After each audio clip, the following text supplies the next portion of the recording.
lesson. And I have some points nga akong dadong din. And of course, some of you are also teachers of our Sabbath school, and I believe you have something to share for our church members in Aglaw. So allow me to ask again God's guidance. Let us pray. Our Heavenly Father, we thank you for the Sabbath rest and the time in which we can study your words through our lesson. May you bless and give us wisdom and be with us as we study together, and help us that in the end we can grasp some important principles that could be applied in our life. Thank you, Lord, for hearing us and loving us. And in Jesus' name, amen. Okay. Nagtuo ko mga kaigsunan nga kitang mga Adventist, we are real verse of God's kining message. O karon nga Sabado, ang atong title sa atong lesson na suka diha sa gitawag a message worth sharing. Postero? So karon nga day, okay sir, bako na. Karon nga day, we will discover something. Pwede matingali ato na kung gamay naman pwede diferensya sa kung ganda. Iban lang. We will discover something very important out of our lesson before we are going to study more. Ay, sorry. Bago na ba kayo niya ang sound system? Nindot kayo? Wapo kayo? Posible nga mahal-mahal yung palitan kay wapo mo kayo. No? Considering sa ato ang topic karon nga Sabat, nagtuo ko nga basta maghisgot na ganit prophecy, there are different reactions na akong makita sa inyong mga naon. Kay some of you, yes, it's prophetic again. Prophetic kining mga elements atong mabasa, atong makita. Pero na po iban nga pag ingong prophecy, murag something for kumis na murag lisod man kung karon pastor. So ato ni karong lantawon ang pinaka-simple nga paagi sa atong lesson. So the text says in Matthew chapter 9, 37 and 38, then he said to his disciple, the harvest truly is plenty. Amora? Kining Revelation 14. Okay. The harvest is plentiful, but the laborers are few. So din sa postero atong mabasa sa Revelation 14:6-12. There I saw another angel flying in the midst of heaven, having the everlasting gospel to preach to those who dwell on earth, to every nation, tribe, tongue, and people, saying with a loud voice, fear God and give glory to Him, for the hour of His judgment has come, and worship Him who made heaven and earth, the sea and the springs of living water. The book of Revelation is a complete book of announcements to reveal the purpose and things that will happen in the end. So mo hinungdan nga ang atong focus ining book of Revelation at hulagway nato ni mahitungod sa duol na kaayo nga pagbalik sa atong Ginoo. O kini mga kaigsuonan, pagbalik sa Ginoo mga kaigsuonan, makita nato dinha nga naay mga butang na atong i-consider before Christ will come. O kining panahon na i-consider ni Peter as the time in which the present truth, ang present truth mga kaigsunan, kinahanglan ato ng imantala o mauna ni ang panahon sa atong pagpangandar.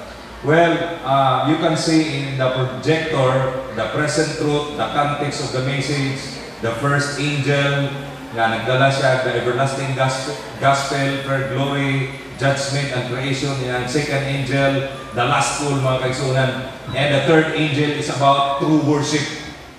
Kini nga mga mensahe mga kaigsunan, naani siya ay kalabutan sa preparation of God's final judgment.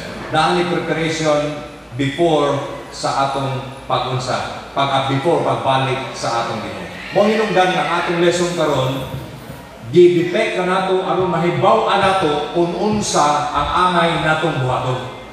Kita nga nagdala sa kamatuoran nga atong ipaabot sa uban, nasayod kung unsa ang atong bahin, ingon nga ang atong Dios nagsingabot. And this ining lesson, mga kaigsunan, is worth sharing para sa atong mga silingan, sa atong mga hinigugma sa kinabuhi, or to other people na atong mamet bisan asan dapita. You know, Christ's death is universal, and His atoning grace is universal, and it is meant to all people in this universe. The same as with the truth na iyahang atong danon, mga kaigsunan. Kini, mga kaigsunan, maghatag nato o pahinumdum, mga kaigsunan, sa tanang mga tao. And that is our part, to spread the good news of salvation. Ang pangutana karon nga buntag, unsa man ang present truth? So naa naman diri gisaysay mga igsoon nato na laming tanawon. Nagingon diri, for this reason I will not be negligent to remind you always of these things, though you know and are established in the present truth. 2 Peter 1:12. Nagingon siya, God knows the future, and it is control of history. He can send special messages for specific moments in human history. This is known as present truth. What was the present truth for the following people? Before kang Ellen White, we are going to discover one by one. Isa sa mga patriarch is Noah. Unsa man ang present truth about the flood? You know, when you go to Turkey today, most tourist attraction sa maong country is where the Ark of Noah is being discovered. I don't know if this is really the right place, but based on the reports, noon ka ng mga gitawag nila carbon dating, sir, no? Nga ilang i-date nila kung kanusa ang mga kahoy, pila na ka-years. And based on the report, truly the place where in Turkey, nga gingon nila na dito nagkuan na it called to be an Ararat before, nakita nilang Ark of Noah. And those are truths nga dili yun mahimo nga imong i-cancel. But these truths will always remind us that the coming events are also reliable. Sunod, in the time of Jeremiah, surrender to Babylon to survive. 70 BC, if I'm not mistaken. Dito mi sa Israel, ang Israel 53 times sulong, 27 times under siege, and 2 times destroy.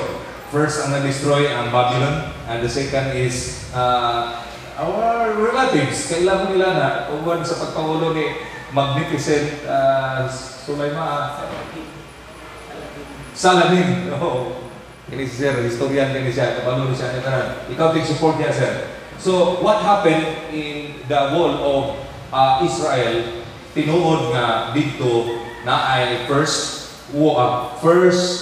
pathway and the second pathway. Katong bitawon Via Dolorosa, ang tinuod yun, kung ato mo Israel, dili na ninyong ilakwan ron. Ang tinuod yun nga Israel sa una, naa sa ilalong. Nga ang mga tourist, igo na lang mo makakapikap dito, di na mo kapadayon sa mga kay ilan di preserve. So, this also provides evidence nga ang pulong sa Dios kasaligan o makita na to the Bible is really a book that will tell us the future. Si John the Baptist, nag-ingon siya dito sa Jordan, nga prepare the way of the Lord, unya prepare the way of the Messiah, and Jordan River today you can find it, nga naa dito. Also Peter talks about the life, the death, and resurrection of Jesus. Kay sige sa ganitong present yung panahon anak, si Pedro, kay tingnan sa Ginoo ganing nga di pa mo tahol ang manok, tahol ba ng manok? Di pa mo tugtugaw ang manok. Imo na kong ilimod katulo. So actually, Peter is the only person nga one of the disciples of Christ nga present panahon sa iyahang posible ha, dili ko mingon, posible panahon sa iyang verdict, panahon sa iyang execution. Kay ang ubang mga disciples sa ahan na kato, insa bagoy di madlok ang gidakop ng master, sutoy tanan. But Peter, gusto gid siya may balo, so tuwa siya dito. So Peter can do. When Peter shared his present truth, he also encouraged his audience to keep studying the previously revealed truth. God's revelation is progressive and never, gitawag na to, contradictory. So since time and God's word, ato makita nga wa gyud nagkontradict. What the Bible tells us, ug moadto po ka sa history, imo po makita nga the prophecies are also fulfilling. So, out of 66 books, sa 66 ka mga libro, most of those written words are prophetic. Kanang mga panagna, kumuadto ka sa Daniel, it talks about the events that will happen or will take place niini nga kalibutan. No? Revelation, bisan sa mga gisulti sa Ginoo, no? Diha sa mga parables, it has a prophetic implication. Kung imo makita mga kaigsunan nga bisan sa kadaghan kay mga prophecies nga gihimo, but yet wala gyud usa nga naay gitawag nato nga nag-contradict each other. So, the present truth is reliable. And then, panahon ni Sister White, we know. When was the present truth printed by Sister White? 1848? No? Nga, ang present truth, iyang gi-matala, iyang gi-publish. Ug hangtod karon ato nang ginabasa mga kaigsunan. So, what is the context of the message? Revelation 14 verse 1. Then I looked, and behold, a lamb standing on the Mount Zion, and with him 140,000, having his Father's name written on their foreheads. And as a church, we have some calculations and interpretations. Ngayon dahil naman, this is symbolical. Kay it refers to the 12 tribes of Jacob, 144,000. It is symbolical because this is a representation of God's people from the whole world. So kung ato karon sa Jerusalem, tinuod na ang Jerusalem na ay 12 doors, ang wall of Jerusalem, but in the present time, ang magamit ra gyud 9. Dili ka kasunod og uban kaya usagi gitabunan sa mga idagaw na to, ilagi tabunan kay man mo aging Ginoo. Ato ni tabunan na ramit agi. Sa east side, Pastor Aldred, sa east side, ito yung ilang gitabunan, dito yung, pero nato yung mga gates na na-close na kay wala nang gigamit, kaya it's not usable today. So, you can see, here, in Revelation, the Lamb Jesus is seen through the church history. The moments prior to coming are revealed, and we're encouraged to look forward that event. I am coming quickly, and our future life, chapter 13 depicts the final crisis. Then chapter 14 introduces the last call and its consequences. You can see the beginning of the Bible from Genesis down to Revelation. It points only to one, and that points to God. Because in the beginning, God, klaro na daan, ato wali ana, in the beginning, God created, He is a creator, the heavens and the earth. It is the summary of all His powers and His authority, ang Genesis chapter 1 verse 1. So yung makita mga kaigsunan nga ang Revelation 4 is the final call. Mao po niya ang pagtawag na the prophesied one, the Elijah, the God who is coming again is at hand. No? Kaya nag-ingon diri, the bearers of the last call, so verse 1 to 5, the message of the last call in verse 6 to 12, the consequences of accepting the call in 13 to 16, and the consequences of rejecting the call. Kaya balo na mo mga kaigsunan kung saan may tabo nila. We studied that for many years. But the call, the bearers of the last call, nangutan ko rin yung, kinsa man na? Ha? Kung mag-isgot ang angel sa Bible, there are verses nga it refers actually to the angel of God. But when we talk about Revelation, especially when we are going to study the word being a messenger or the angel as a messenger of God, sometimes many scholars also denotes that the angel, which is the messenger, is the people of God, and that could be the church nga girepresentahan sa atong Ginoo. So we are considered to be the bearers of the call. And the last call na ato karong ipadala, the present truth is that fear God and give glory to Him. And if we refer to Ecclesiastes 12, ano sa kita? Obey the Lord or keep His commandments, for this is the whole duty of man. So ang atong ipasundayag is that obey Jesus Christ, worship Him who made heaven and earth. Kaya nag-ingon na diha, ang consequence sa dili mo dawat sa maong nga tawag, mabasa ni mo na sa 7:20. Pero dili kay ta mo refer diha kay magsigitag wali o niya ang atong wali magsigitag pointing sa mga sayo o magpuwenta sa mga dautan, may pwede na lang kamuwali. You are not telling, you are not welcoming them, but you are judging them. So ang atong ipadako karon is we are going to see these people. The harvest represents the redemption of the righteous. Reaping the grapes represents the death of the impious. Both will take place in the second coming after the last message has been preached in Matthew chapter 24 verse 14. I will ask you, kailan na lang kanasod karon ako masulod sa message?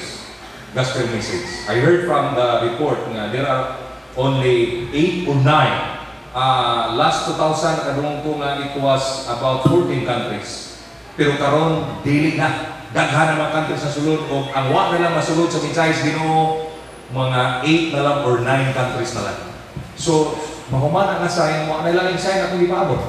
Ang ato na lang, we are waiting for the comments of God's coming, no? Gitawag na natin mga kaigsunan of apocalyptic, the beginning of the end, no? Apocalyptic, the beginning of the end. So, in the everlasting gospel, given sa Revelation 14:6, then I saw another angel flying in the midst of heaven, having the everlasting gospel to preach to those who dwell on earth, to every nation, tribe, tongue, and people. And you can read that one also in Matthew chapter 24, verse 19 to 20. Nga, nag-ingon diha ang Ginoo, baptizing them, go and make disciples, baptizing them in the name of the Father, the Son, and of the Holy Spirit, and obey my commands, and I will be with you till the end. You know, there is what we call parallel. Kini di ay nga church, mga kaigsunan, this angel is the people of God. This is the church. There is a parallelism. The present truth that must be preached in the end time has specific nuances. But it means foundation is the everlasting gospel. Why it is called everlasting gospel? Mangutana ko niya mga kaigsunan din. Nganong gitawag man siyang everlasting gospel? Kuan man gud pastor, kanang ibutan na to, pulong mong sa Ginoo or why katapusan nga mensahe. Ano laging wala siya katapusan nga mensahe? Many scholars defines, and even the commentary nagingon nga, because since the beginning until the end, the gospel is still the same. Why na usab? Why na usab bisan gamay? And the truth still remains. Na there is a day nga ang mga diligent mo alagad sa Ginoo, their faith is to the end. Kaya nga ang Ginoo sa Revelation chapter 20 about the fire. So meaning to say, wa ginapausab. Dili bot pasabot nga kanang hell is only a decoration. The hell is only a whip. Murag bunalan aron magbatarong ta, aron mahadlok ta. Mga bitaw nga sa una may nungdong gusto mga limad karon di na hinoon sa una mga limad ngayon nga brado di ka musunod sa Ginoo, brado sunod ka. Unya usay ang doktrina nga atong idala kanang pito ka hampak. Di ka mo pabautismo ba hampakon yung ka. So mahadlok intahon ang di ba gustadihan mo, mo decide na lang mo pabautismo kay nga naman maimpirno unya ko naman mahampak. So mga kaigsunan, wala na nato nang gina-promote karon mga kaigsunan, but the gospel is what we call everlasting gospel kay gikan sa unang tudon mo sa. The gospel is the good news of God's grace, His sacrifice, His creative and redeeming power, His forgiveness, His power to make us victory, His infinite love. And you cannot see anything that the gospel is judgment. Judgment only took place after the gospel is being sent to the people. Everyone must receive this message, no matter their nationality, ethnic group, caste, faith, or social status. Everyone must hear about the good news and have to chance to accept Jesus as their personal Savior. You know, when Christ ascended to heaven, the work is not done. Wala mahuman ang buluhaton. Christ began the work. We only completed. He who began a good work in you and His people. We need to saturate the world. Muna nga, wala tayo ipasaylo, dili lang ang taga-city, but we go up to the mountain and then we bring good tidings to them by giving them slippers, giving them something. And this also includes our part. Telling people about the love of Christ. Fear God and give. Fear, glory, judgment, and creation. Saying with a loud voice, fear God and glory to Him, for the hour of His judgment has come, and worship Him who made heaven and earth, the sea and the springs of water. The message of the first angel is to fear or revere God in all we do. Give glory by putting Him first place in all we think and do. You know, kining COVID, daghan kayong advantage ako nakita. Pag abot yun sa COVID, we have plenty of time in the family. We have time for our children. We sleep together in one room. Mahadlok man nga mapalayo ang mga bata. Kay anytime ang sirin, wow, akong kinamahuran, mahadlok man, nagpurog man siya kay sumugol man po itong mga magulang niya. Ang TikTok na undang, grabe ang TikTok ko ako mga anak sa una. TikTok sumugol man sa magulang na sige. Dakpo na naman ang TikTok ron. Isang bili dia magkaisunan pero pag ambulance, wow, ang pastak ng kinamahuran. Tarantal, kita sila pulis. Sa una, di man mahadlok ng mga bata, pero karon kita sila pulis managan. Magdagdagan, mga datma sila, sulod sa balay. Kung tinago, yung musulod mo sa yung pulis sa office, kaya mangulang o bangko. Kaya sila kabalo, mangulang ng bangko. Kaya gamiton sa police station. Pero mga kaisunan, ang COVID, hanggang kay kaayo. Gawas nga, we have a quality time with our family. We have lots of time for God. Reading the Bible. To us, His promises, kay one of the illness sa US karon is gitawag na depression, anxiety. And we need the power of God. We need His guidance. So, muna, kinahanglan, God should be our first place. Diya sa pagilihan sa una, maraming music mo ng sound diya, pero karon pasulod na ko, religious songs na. Sa una man, ang mga kanta ko yung knocking at the heaven's door, mga rock kayo. Pero karon ang mga awit ko, diya sa mall, pag dinanggapuha. Mga amazing grace. So, I like COVID actually. And I want this COVID to stay. Kaya sa akong nakita, we adjust every situation. Di natapareha sa una nga, akalang taglakaw, mga tao laagan. Sikahan ang wato, pero karon ang COVID. Nagdalagan tayo, and we have more time with God. Beware of that we will be judged, so we should obey His commandments. Tanawa ng mga tao, di mo obey. Tagong mo, nga nag-deposit sa pulis, kaya di man matuo. Sa una, ang pulis ato rang bugal-bugalan. Diya sa usami sa una, alam mo banha. Gilay ba ni pero mga pulis hindi kayo paano kanang respetuhan. Pero karon gamay lang kita hadlo kami. So obey the commands of God. When COVID is still going on, hadlo pa ng mga dipis. Ang mga kaigsunan na ito, hadlo kastan ng mga tao, way gawas-gawas. Way mo gawas balay. Hindi maayong pang ito igawas sa una, kaya wapay kubig, karoon na hinuon mo dili, untaangay mo gawas, kaya kanagana. Pero because we are obedient, mo na isunod ta sa government. Very good. So we need the commands of God. Worship God as a Creator, honoring the fourth commandment, the Sabbath. So karoon na tayo mga TV. I'm so happy to hear one testimony from a teacher na nabaptize siya 2 months ago. Isa sa mga church days, pagilihan din ang consulting asa, pero nabaptize siya kung nakabalo siya sa message, nagtanaw siya o Hope Channel. Pagtanaw niya Hope Channel, nakabati siya sa tema ng Sabat. Ug tungod ni ana, nagpapaptize siya. Sumuuna ang atong purpose. Kung nakaroon panahon na, lahat kay COVID, kaya lahat kay mga vloggers. Hasta nga itong mga pastor, mga vlogger na. No? Kaya nga naman. Sige na tagwali, ganahan na kay naanaan, there are views, malipay ka o pila ka po mag-view, malipay tag pila ka po mo likes. Kamu kung mga kaigsunan, likes lang po yung tao mo, bisag di tayo mo ganahan, likes lang mo. Pero ma-challenge po mga vloggers. Kaya nga naman, that is one way of communicating, one way of telling. Sa una, di ta kasulod sa ilang mga balay, but YouTube penetrates their houses. Facebook enter their rooms, even in their bedrooms. Kaya nga naman. Tao ron giimbento na gani, alam mo di aron di sila si gunit og cellphone, ana imbensyon ng bago nga wala na kamo.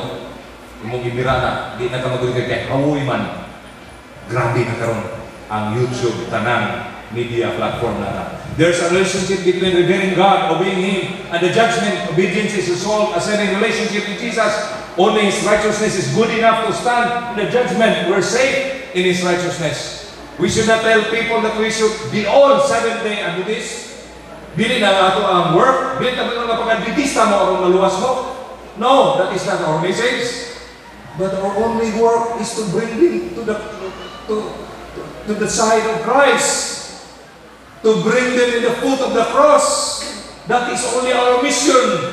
Dili kaya itong mabitastahon ang tanan. Kaya that is impossible. Maglisod na nitang pa-Adventista diyan sa sulod sa itong balay. Maglisod kayo itong pa-Adventista sa tibok barangay. How much more the whole country, the whole nation. Pero ang gingon rin kaya sa Ginoo nga preach the good news of salvation to all nations.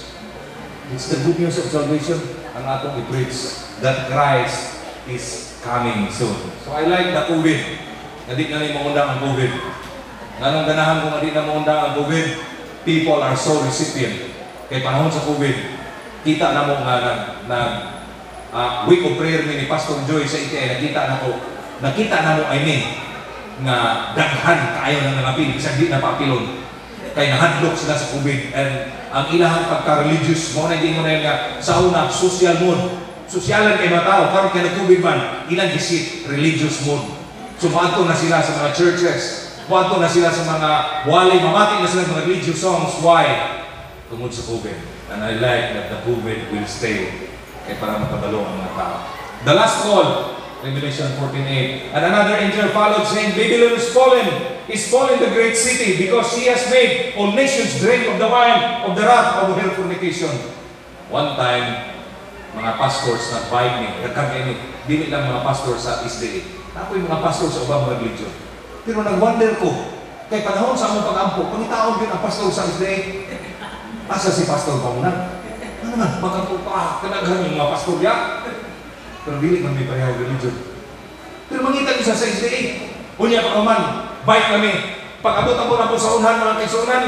Pastor, natay gamay yung walid rin. Kaya para makadungog po nito masakop. Walid. Sige, wali mo. Ikaw wali, pastor. Ano mag-Adventist kaya po ipawalihon? And then lastly, dito taman ni Uto, pastor, sa balay sa ato kauban ng pastor. Pag-abot ako silang balay. Grabe, anak kong kalipay. Kaya nagkasalida sila TV. Kabalo ka mo kasi kitanaw? Asidors. Ang kitanaw, Hope Channel. Mga kaisunan, praise the Lord. Di ba? Umutana ko ninyo sa ninyong kitanaw sa balay.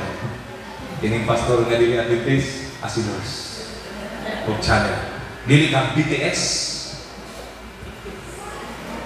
Nabi ka tanaw rin BTS. Karena mga Korean ron mga sikat kaya ng mga aktor na murag mamatay-matay ang mga Pilipina. Sir, Pastor Dan, mga igsoon, I like that. So at least, so nangyong dali, this religion combines the truth that Jesus taught with other doctrines and thoughts made by humans or by Satan. Everything is mixed in Babylon. You know, when we are talking with some pastors ng Islabay, walang yun tayo debate dari pastor ha. Among kanong dili sa kong doon nga daghan di kay mga pastor. Walang tayo debate di pastor kay o magdebate ta di ka ta maghuman. Why ayo? Bay kani ato dire. Kaya ako sang ipangutana. Ngano man nga ako man pirmi ninyong tabon og ampo ako o wali ako nya sing simbahan Asidors. Kabalo ba mo sige tubag na mga kaigsuhan? Siya. Ikaw lang pastor kay parang dool na inyo tinuod. Oh, timati. Dool sino ko paruha ba na? Pastor biya po siya mga kaigsuhan. Ikaw lang pastor. Ngano man lang ninyo? Kung di taron magdebate, pero ang ninyo mga kaigsuhan, bisag kung saan mo manggod, bisag kung saan nila og istorya sa kuha, maglisod gid sila. Kay ngano man, kabalo gid sila na ang Sunday, ang first day of the week, nga mao po ilang gisunod sa uban nga dako nga iglesia, ay balukod sila nga diha sa Biblia, slim. Gamay kayo ang reference nga murag imong bala nga kini yung adlaw. Pero ang Sabado mga kaigsunan, from Genesis to Revelation, makita gini mo nga ang supporting text, thousands. nga ang igpapahulay atong pag-asundo. For this reason, God calls those who love Jesus and have accepted Him as their personal Savior to flee this confusion.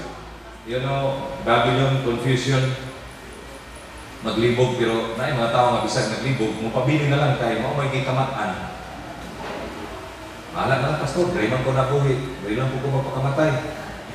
Bahala na, Pastor, mau man ipagmata na ko, mau man ganyan akong dapit, dahil na lang ikutob. But remember, Revelation denotes two full chapters, 17 and 18. To the full is Babylon, the full of Babylon. So the call to come out of her, especially important for us. What shall we do when we come out from Babylon? You know, Babylon is not only Sunday keeping, nga mauna gipadako sa worship sa mga taga-Babylon. Babylon is not only about confusion of kanang ibutan na to, doctrines, but Babylon is also confusing us in our practices. Na sometimes inside the church, we practice those Babylonian practices. And we need to stop them. One of my essays na akong gipas sa akong klase is about the animist in contrast with the Seventh-day Adventist Church. And I found out, maay na lang karon kay wala na sa akong church. Di ba niya? Naay sa una kanang gitawag fruit washing. Nakainom ako sa una. Nga pagsulod ako sa simbahan, giasir ko sa inder. O pag sa niya, giasir ko sa inder, nilingkod ako sa bangko. Gipapahawa ko sa bangko. Ayaw ko diha. Gibalin ko spikas. Kinala ko nga naman. Di ay mga kaigsunan, katuday nga bangko, reserve kuno para sa Ginoo. Oh, napa na sa una sa tuwang church, sa ato mo church na itabo. And every time nga na foot washing mga kaigsunan, kami tanan during sa foot washing, sige migtanaw sa bangko nga way galingkod, kaya naaman ko ng Ginoo, ningon ang elder. Na ayaw ko rin na, kailangan yung Ginoo, sa bangko as Ginoo. Imagine, those are not teachings of the Bible. Nga the spirit is confined with the chair. No. That is spiritism. That is animistic view. That is pagan practices. Nga ilang gituan nga the wooden wood or the idol, there is somebody. There is the spirit is there. Mga igsoon, you know, God is a spirit. God is can be worshipped in the spirit and in truth. And wherever you are, wala ka na kinahanglan unsa pa na dungdung ka, mag-ampok ka, or elements, we need only to say what we need because God hears bisan ang satan. So katapusan, true worship. Sa dawat ng relo, wala yung battery. Kaya wala alas 10, media rin hapon, masig lapas ko, o function na. Mas maayo ko na, ugma sa alas 9, so makaigo ang hapon na. Pero anyway, 10:50 na, mo day, madal galang ka mo gusto sorry kayo, last. True worship. 10:15. Anyway, akong sermon, mabuo na kaya, ito lang ito mo.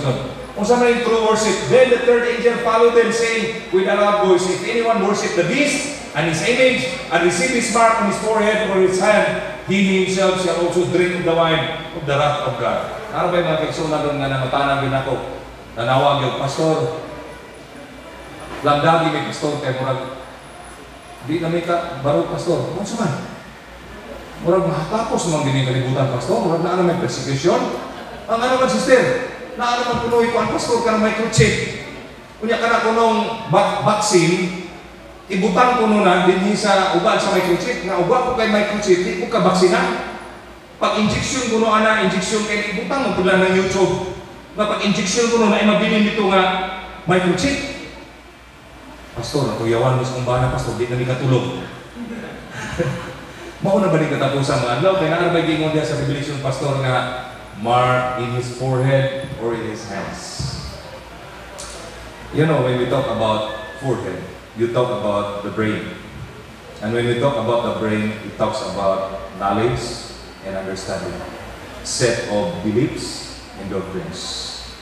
Set of truths and principles. And when we talk about hands, it talks about what our deeds, what is our ways, way of living, what is our works, practices. So kining nga mga butang mga kaigsunan, kinahanglan masabtan nato ni nga the mark of the beast mga kaigsunan is not actually literal. Yung butangan kita o 666 or some kind of microchip. Kaya ako o butangan ko microchip, magpabutang ko basta walay issue about worship. The only thing is that kung naanay issue sa worship. Pero kung wala magpabutan ko, karong panahon sa lutos, dali rata nadapan. Kay karong panahon na bisag aha ka mo adto, asa man ka mo kalagyo ron? Mo adto ta din yung sa bukid diri. Di ka madapan gapon, ito kami dahil sundalo dito. Kanya na-approve naman ng anti-terrorist bill. Nga ipagbuko ng gani sa ron, sige na magguba. Kanya mudagan ka tapos bukid, langay-langay lang ka. Sa salida pa nga ako nakitaan, sige dagan. Dagan niya kauban. Mauri nga kung sinuduhan na dapan, di kapoy-kapoy lang dagan. So ang point ako mga kaisunan mao nga di ta mahadlok ka na ang atong mga kaisunan nga mas maayo pa mangandam ta sa atong kaugalingon. Kaya nga naman, kini mga butanga moabot kini sa kalibutan, the message of the three angels is progressive. Once the gospel has been preached throughout the world, the message is extended with a call to abandon the doctrine, confusion of Babylon. That is why we Seventh-day Adventists, we feel sometimes that we are shaken. Kay wato ko sa Thailand, mas una ang ubang church na dili isday nakapadalang missionary. Ang mga Adventist sinuna ulihin, huwag ninyo tanga, we came to second. Pero gituyo na sa Ginoo nga sila maguna to let them know about Christ. And the second purpose is that we are going to tell them to abandon those practices. Ginuhatan nila na wala na, dili na ayan. We are going to purify, dili nga purify, but we are going to purify the things that which are not God's. So nag-ingon rin the reaction to those two messages into Revelation 13:15-18. The beast who is part and the head of Babylon imposes his mark. God places his mark on his people in Revelation 14:1. I like that. And if you go to the writings of Ellen G. White, the mark of God's people is his reflection of his character. God keeping people, and above all, Sabbath, because the center of God's command is the Sabbath. Nag-ingon ni Sister White sa testimonies to the church nga the mark of God's people is those who are keeping the Sabbath, those who reflect the character of Christ. The third message is related to worship. Worship the Creator. In the day He decided reject the Sunday rest in 14 and 12, Revelation 14:12, and do not worship the beast by rejecting God's commandments. In order to avoid the deserved punishment in 14:9-11, we must make our own decision. Our choices will determine our decision in the last moments. So last night, nagtuon ko, nagbuhat og wali. Yan ako sa conclusion. Nagbuhat og wali, pero sa diha akong gibuhat ang wali, it's not good na akong iwali. Ang ako nakita, ako yung i-teach. Dili siya iagi wali, itudog yun. Karena ditang bingon niya mga kaigsunan nga sa Revelation mo na 3:9 nga God is knocking at our door. Ug ang moabli kaniya, God will sup with us. He will dine with us. Behold, the Lord said, I am coming soon. I am knocking at the door of your hearts. Na usa ka painter na ang iyang pag-drawing na balik. Wa man siya tarungang instruction. Ang iyang nabuhat, ang Ginoo mo inaas sa sulod, unya, ang tao mo inaas gawas. Can you imagine? Imbis ang drawing unta nga, ang Ginoo nanuktok sa pultahan, kaya ang tao to sa sulod niya, musulod ang Ginoo dito, pero nabalik. Ang Ginoo mo inaas sa sulod, unya ang tao naas gawas. But it gives us a very important message. That it reminds us mga kaigsunan na God is always really there, but God is also the one knocking us. Dili lang kayo musulod siya sa itong kasing-kasing. Some of us, mga kaigsunan, kay balutang na God is with us, but sometimes we are not listening. The only thing is that nasulod na siya sa itong balay, pero usahay kita mo imigawas and we don't listen. Dili diya maayo mga kaigsunan nga mugawas ta. Kaya sumala sa Luke, na din John, na ay kusgan ko nga tao sa balay, may nagbuot, pero naabot pa yun ang pinakakusgan, may nihari. Unya pagkahuman, mihawa ka itong dili kusgan, pero ang mihari nga kusgan kay di papahawa mang kusgan balay. Paghawa sa balay, ibalik atong dili kay kusgan, ug nakakita niya naglimpyo naman kayo ang balay. Mamalik kag balik unya nagdala pa siya pito sa atong pamasdan na hinuon niya gidala. Ug sumala sa sugilanon kana nga tawo mas worse pa ang iyang nahibutangan sa diha sa Ginoo niya pagkahuman. Mihawa siya pagbalik kay ang yawa or ang evil spirits magdala pa uban nga mahimo pa ng gusto kay Susan. So we must decide today. God is knocking at our doors. He will not force us. Nga na siya gitawag force entry. Ang door, ang purpose sa door mao ang defend sa akong family sa intruder. Ang purpose sa door mao ko ng igris. Unsa man igris? Kanang aron makagawas ta, aron punta makasulod. Pero labaw sila tanan mga kaigsunan, ang Ginoo dili mangabli. He has the power. He can open it. He can open because he has the power. But he is waiting for you nga kitagid mo mangabli sa puntuhan kay dili siya mamugos sa matag usa ka nato. But he wants to exercise your will and your faith in him. May the Lord bless us this Sabbath, and as we study continually, or as we continue study the lesson, meaning mahimo na ito nga makinabuhian ang pulong sa Ginoo. God has called His church in this day. As He called ancient Israel to stand as a light in the earth, by the mighty cleaver of truth, the messages of the first, second, and third angels, He has separated them from the churches and from the world to bring them into a secret nearness to Himself. Iya sa gibutaha buhat kung saan na to pag nahimong pagsunod sa iyang pulong o pagkatumitado diha sa iyang kamatuoran. Pinaagi sa propesiya sa katapusang mga adlaw. Ang tulo ka mga malulunda, naging undre. Dugang pa, ang tulo ka mga malulunda, Dias Pinadaya 14, nagrepresenta sa iyang mga katauhan nga nagdawat sa kahayag sa mensahe sa Ginoo nga nagpahinumdum gikan pa sa sinungdanan hangtod sa walay katapusan ni ini nga kalibutan. I hope the Lord will use us in these last days. Kung magpagamit ta, nato siya ang kasulod sa itong kinabuhi, kaya ang Ginoo nagulat ka nato o sa iyang pagani iyatang dadon dito sa langit sa walay katapusan. This is my prayer. Good morning.